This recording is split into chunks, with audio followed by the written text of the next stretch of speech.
Greetings, my people. This is your brother B bringing to you yet again another episode 28, where I'll be talking about racism here on this YouTube channel. Opps, opportunities for black and brown, brown and black.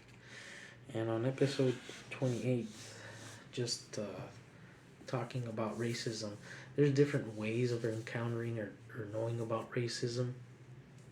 Um, in my personal opinion, reading a book or just hearing someone talk about their racist experience with other people, it's one thing. That's one level. You know, you could feel compassion when you're hearing that person out. And another thing is when your family has lived through that from generation to generation, and you've lived it since you were young. That was my case. And from my personal experience dealing with racism, um, it's something that unfortunately it's happened. I'll touch upon a little bit about history where it's crazy. Um, so before white men came to the United States, you had the Native Americans, and on the west side, you already had Mexicans and natives having children with each other, trading with each other, and living in peace. There's no recorded history as far as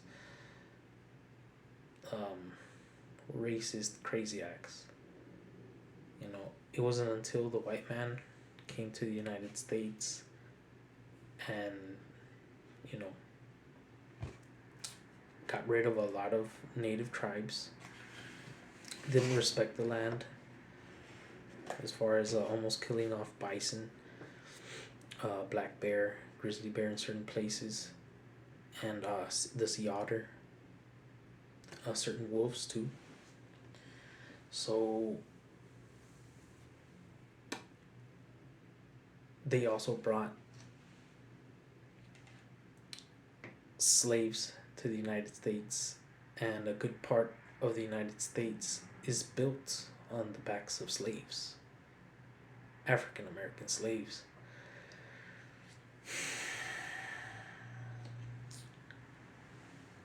So when that happened in the United States, automatically, you have one race thinking they're better than the other, forcing them to work, programming African Americans that that's okay.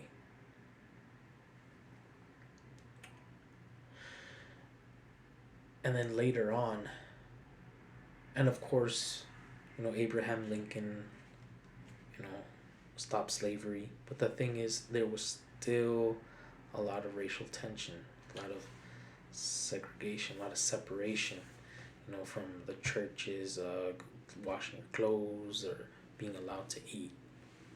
And the Caucasians, they fought amongst themselves too.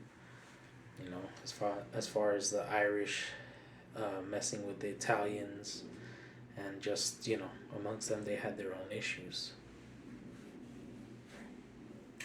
Here on the west side, the United States took advantage after the Mexicans fought off the French. So the United States knew that Mexico was in a very weak state.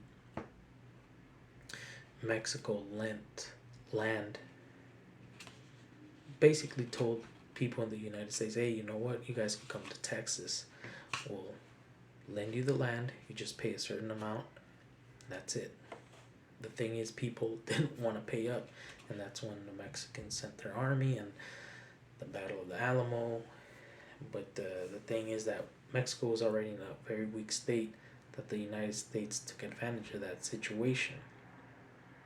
So again, there was a dominance of a particular race where we lost a lot of states. And there was also an agreement with the Mexicans that were already there with their lands to be respected. The thing is, there was a lot of displacement. Cowboys, to a certain amount, they were sent to either steal cattle, kill the animals, or open the gates for them to run away, or kill off Mexicans, forcing them to sign off their deeds.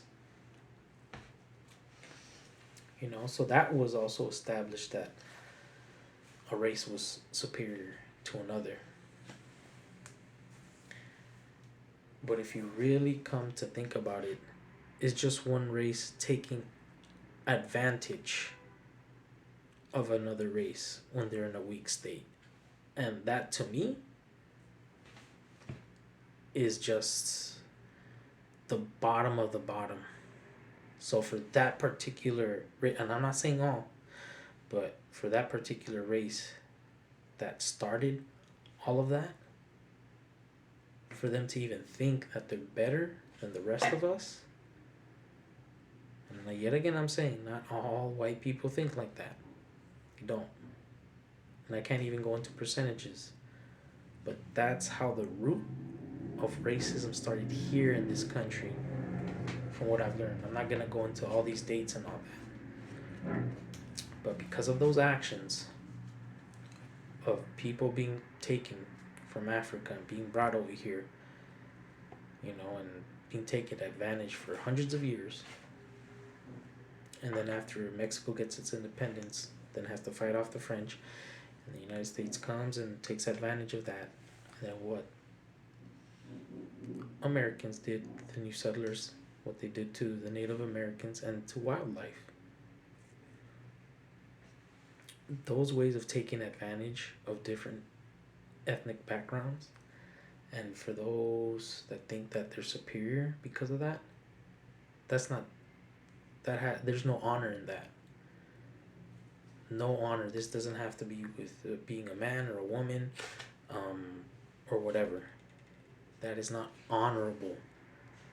So those people that think they're better for doing dishonorable things, and at the end of the day, we're all human beings. All of us. Yes, we have different backgrounds, different race, color, customs, and cooking, and the way we dress, and all of that. It's meant to be respected. And if it's positive, be part of it. But no race is better than any other race. We're all human beings. It just takes one human to lose its cool, and that person will end you. Every day is not guaranteed. Not the whole race is going to be guaranteed that they're going to be at the top. Yeah, they've done some conniving things to maintain themselves at the top, but it's not worthy of being respected. It's not honorable at all. And like how I've said in other episodes, judge people based on their actions. Just forget. Don't pay attention to the color, the race, all of that. It's meant to be respected. Judge on the action. And if you really want to get into the details about the people that should have, how should I say, first dibs here in the United States, is Native Americans. And then from there, you have African Americans and Mexicans.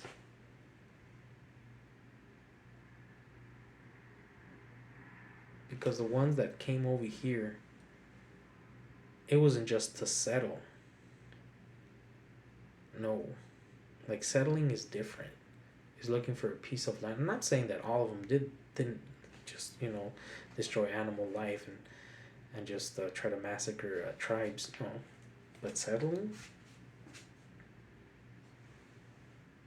find land, settle, have family, You fish, you grow crop, hunt, whatever it is to survive.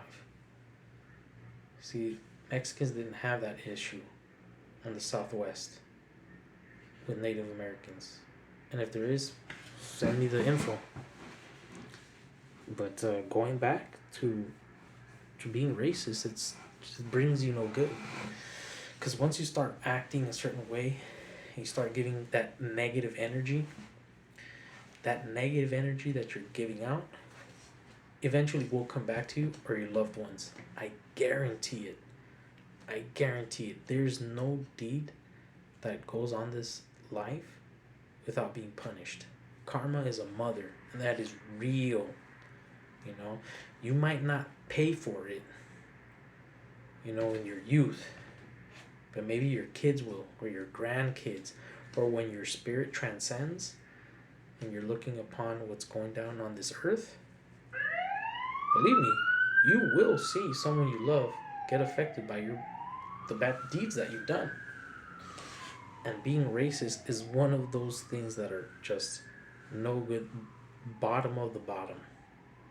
So we need to stay away from those thoughts. We might hear music or see movies, and there might be some racial, jokes or whatnot.